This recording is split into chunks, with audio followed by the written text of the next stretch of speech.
Current షాక్కు గురై తీవ్ర గాయాల పాలయ్యారనే వార్తల్ని మనం తరచుగా వింటూ ఉంటాం. టీవీల్లోనూ పత్రికల్లోనూ చూస్తూ ఉంటాం. అయితే ఇలాంటి సందర్భాల్లో తీవ్రమైన వేడి, అధిక ఉష్ణోగ్రత మూలంగా చర్మం పైన, శరీరం లోపల అవయవాల చుట్టూ కాలిన గాయాలయ్యే అవకాశాలు బాగా ఎక్కువగా ఉంటాయి. కొన్నిసార్లు చర్మం పైకి బాగానే కనిపించినప్పటికీ కూడా అంతర్గతంగా లోపల కన్నజాలం బాగా దెబ్బతినే అవకాశం ఉంటుంది. ఎలక్ట్రిక్ బర్న్స్గా పిలిచే ఇలాంటి గాయాలు చాలా మందిలో ఎక్కువగా చేతుల్లోనే అవుతూ ఉంటాయి. ఈ గాయాలకు సకాలంలో సరైన చికిత్స చేయకపోతే వైకల్యం వచ్చే ప్రమాదం కూడా ఉంటుంది. విద్యుత్ ఘాతం మూలంగా చేతుల్లో కాలిన గాయాలు అయినప్పుడు ఆధునిక ప్లాస్టిక్ సర్జరీల సాయంతో వాటిని ఎలా మరమ్మత్తు చేయొచ్చో ఇప్పుడు తెలుసుకుందాం.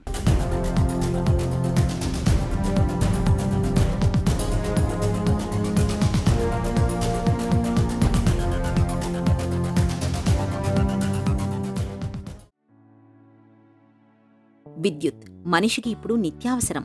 ఆధునిక జీవితంలో విద్యుత్ లేకపోతే జనజీవనమే స్తంభించిపోతుంది. మానవాళి అవసరాల్ని తీరుస్తోన్న విద్యుత్ మూలంగా కొన్నిసార్లు మనకు అనుకోని ప్రమాదాలు సైతం ఎదురవుతున్నాయి. కరెంట్ షాక్ అలాంటిదే.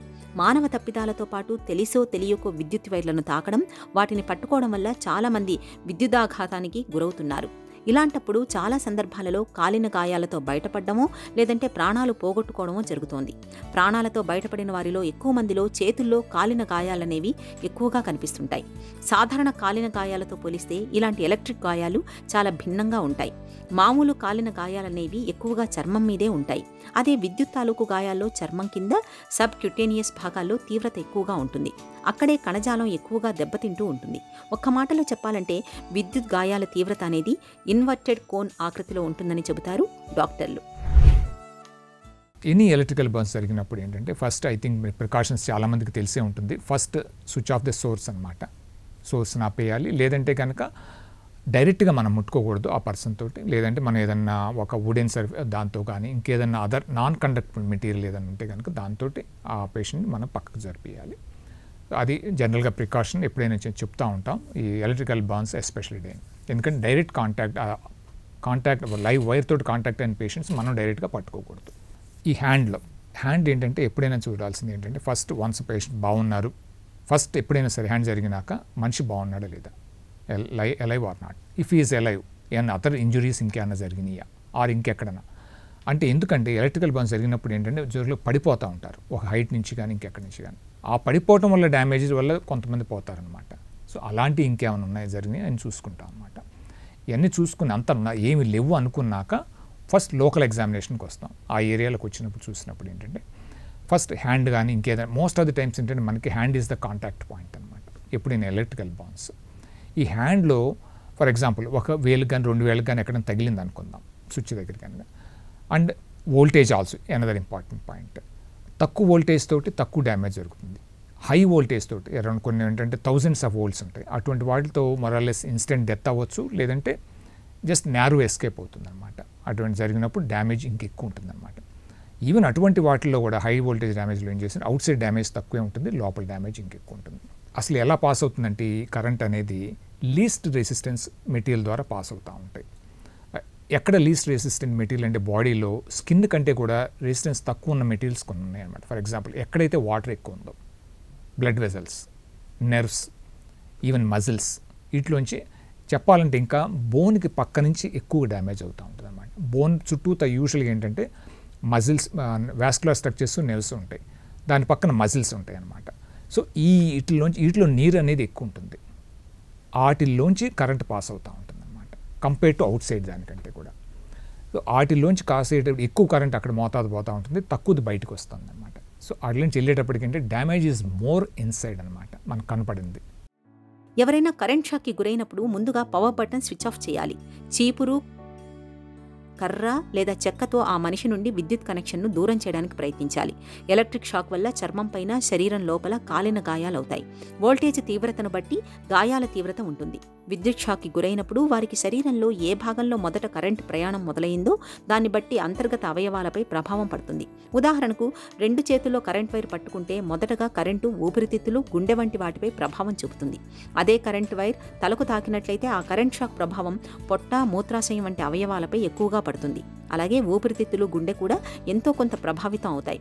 సాధారణంగా కరెంట్ అనేది తక్కువ నిరోధకత ఉన్న వాహకాల గుండా ప్రవహిస్తుంది. అంటే కరెంట్ షాక్ కొట్టినప్పుడు చర్మంతో పాటు రక్తం, రక్తనాళాలు, ఎముకల పక్కన కణజాలం బాగా దెబ్బతినే అవకాశం ఉంటుంది. ఇమీడియట్ ట్రీట్మెంట్స్ వీళ్ళలో ఇవ్వకూడదు. అంటే ఎస్పెషల్ లోకల్ ఏరియాలో generalised treatment, patient recovery treatment is immediately required. Local ట్రీట్మెంట్కి ఏంటంటే మనం కాస్త వెయిట్ చేయడం మంచిది. యూజువల్లీ వెయిట్ అంటే ఎన్నాళ్ళు వెయిట్ చేయాలి. కొంతమంది ఏంటంటే 48 అవర్స్లో డిసైడ్ చేస్తారు. 48 to 70 అవర్స్కి మనకి కొంతవరకు ఐడియా వచ్చేస్తాయి. ఎక్కువ డ్యామేజ్ కాదు, లోకలైజ్డ్ డ్యామేజ్ ఉంది అనుకుంటే ఏంటంటే వీ గో అనమాట. సపోజ్ ఈ ఏరియాలో డ్యామేజ్ అయింది, సో ఈ ఏరియా తీసేస్తాం అనమాట. తీసేసి ఇంకెక్కడ దెన్ రికన్స్ట్రక్షన్ ఎలాగా, ఆ ఏరియాలో ఏం పోయిందో దాని మీద ఆధారపడుతుంది. ఫర్ ఎగ్జాంపుల్ బ్లడ్ వెసల్స్ పోతాయి, నెర్వ్స్ పోతాయి. సో వీటన్నిటిని మళ్ళీ రీప్లేస్ చేసి మళ్ళీ రికన్స్ట్రక్ట్ చేస్తాం అనమాట. ఏ విధంగా అంటే కాల్లో కానీ ఇంకెక్కడైనా అదర్లో ఏరియాస్లో ఏంటంటే కొన్ని నెర్వ్స్ ఉంటాయి, స్పేర్ నెర్వ్స్ లాగా అనుకోవచ్చు మనం. వాటిని తీసుకుని కొన్ని మజిల్స్ అవసరం అనుకుంటే కొన్ని తీస్తాం అన్నమాట. దాన్ని ఫ్రీ ఫ్లాప్స్ అంటాం, అంటే మైక్రోవాస్కులర్ సర్జరీ ద్వారా కానీ, లేదంటే కొన్ని మౌల్ ఫ్లాప్స్ అంటాం, లోకల్ ఫ్లాప్స్ ఆ రీజనల్ ఫ్లాప్స్ అంటాం, అటాచ్ చేసి పెడతాం అనమాట. సో అది అటాచ్ చేసి ఆ స్కిన్ కవర్ తీసుకొస్తాం, ఆ మజిల్స్ని తీసుకొస్తాం, ఆ బ్లడ్ వెసల్స్ అండ్ నెర్వ్స్ని కూడా తీసుకురావస్తాం అనమాట. విద్యుదాఘాతానికి గురైనప్పుడు చర్మంపై కాలిన గాయాలకు ఆయింట్మెంట్స్ కానీ పూత మందులు కానీ పూయకూడదు. అలాగే త్వరగా చికిత్స చేయాలని కూడా చూడడం మంచిది కాదంటారు నిపుణులు. 48 గంటల నుండి 72 గంటల వరకు వేచి చూడటం వల్ల గాయాల తీవ్రత తెలుస్తుంది. కొన్ని సందర్భాలలో మరికొంతకాలం వేచి చూడాల్సి ఉంటుంది. బయట చర్మం బాగున్నప్పటికీ లోపల రక్తనాళాలు పాడైపోతుంటాయి. ఇలాంటప్పుడు గాయాల తీవ్రతను తెలుసుకునేందుకు వారాల తరబడి వేచి చూడాల్సి ఉంటుంది. అప్పుడే చికిత్సల తాలూకు ఫలితాలు బాగుంటాయి. కరెంట్ షాక్ తాలూకు గాయాల వల్ల దెబ్బతిన్న చేతుల్ని బాగు చేయడానికి రీకన్స్ట్రక్షన్స్ సర్జరీలను చేయాల్సి ఉంటుంది. ఈ సర్జరీలో భాగంగా స్కిన్ గ్రాఫ్టింగ్, ఫ్లాప్స్ తీయడం, కాలి నుంచి నరాల్ని, కండరాల్ని సేకరించి అతికించడం చేస్తారు. అయితే ఈ సర్జరీలు చేయడానికి ముందే డిబ్రైడ్మెంట్ అంటే పాడైన, కుళ్ళిపోయిన కణజాలాన్ని తొలగిస్తారు.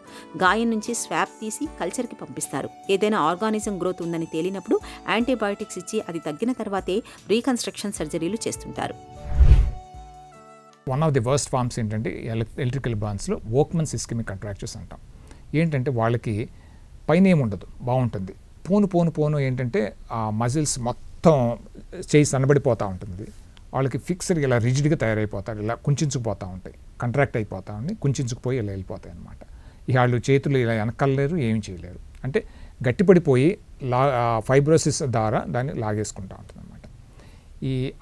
This can happen even after some time. అంటే ఎగ్జాంపుల్ ఏంటంటే టైట్, మన ఏదైనా హ్యాండ్లో ఫ్రాక్చర్స్ అయినప్పుడు టైట్ బ్యాండేజ్ వేసినా కానీ జరగవచ్చు అనమాట అటువంటిప్పుడు. సో ఇటువంటి వాళ్ళని ఏంటంటే ఫస్ట్ ఓపెన్ చేసేస్తాం. మ్యాక్సిమం ఓపెన్ చేసినాక చాలా మటుకు డిబ్రైడ్ తీసి ఆ ఫైబ్రోసిస్ అంటే పనికిరాందంతా తీసేయాలి. అది యూజువల్గా ఏంటంటే డెడ్ అయిపోయినాక ఏమవుతుందంటే బయటికి రాకుండా లోపల ఎసెప్టిక్గా గట్టిపడిపోతుంది అనమాట. సో ఆ గట్టిపడిపోయిందంటే తీసేసి నార్మల్ మళ్ళీ లైవ్ టిష్యూని మళ్ళీ రీప్లేస్ చేస్తాం ఇంకో చోట నుంచి అనమాట. కొన్ని మజిల్స్ కానీ ఇందాక చెప్పినట్టుగా స్పేర్ మజిల్స్ కానీ నెర్వ్స్ కానీ ఉంటాయి, వాటి తీసి వలన అంటే అన్ఇంపార్టెంట్ ఏరియాస్లోంచి తీసి ఆ నెర్వ్స్, ఆ బ్లడ్ వెసల్స్, ఆ మజిల్స్ అనేది కండని ఇంపార్టెంట్ ఏరియాలో మనం పెట్టుకుంటాం అనమాట. పెట్టి జాయిన్ చేస్తాం microsurgery. And microsurgery does wonders in these cases అనమాట. చేయటం వల్ల మళ్ళీ మనం ఆ స్టేజ్కి వస్తాం. విద్యుదాఘాతం వల్ల చేతుల్లో కాలిన గాయాలైన వారిలో కొంతమందిలో ఫైబ్రోసిస్ కనిపిస్తుంది. చేతుల్లోని కండరాలు, చేతుల్లోని కండలు, నరాలు అన్నీ క్రమంగా సన్నగా కుచించుకుపోతుంటాయి. ఇలాంటప్పుడు చేతుల్లో గాయాలను ఓపెన్ చేసి ముందుగా డిబ్రైడ్మెంట్ చేశాక ఆ తర్వాత లైవ్ మజిల్స్ని అతికించాల్సి ఉంటుంది. ఇక కాలిన గాయాల తాలూకు తీవ్రతను బట్టి కోలుకునే అవకాశాలుంటాయి. తీవ్రత తక్కువగా ఉంటే త్వరగా కోలుకుంటారు. స్కిన్ గ్రాఫ్టింగ్, ఫ్లాప్స్, మైక్రో సర్జరీల సాయంతో ఇవాళ కరెంట్ షాక్ తాలూకు గాయాలను చక్కగా చికిత్స చేయవచ్చు. 100కు 100% యథాస్థితికి తీసుకురాలేకపోవచ్చు, కానీ చేత్తో గ్లాసును పట్టుకోవడం, పెన్నుతో రాయడం వంటి దైనందిన పనుల్లో ఇబ్బందులు లేకుండా చూసుకోవచ్చు.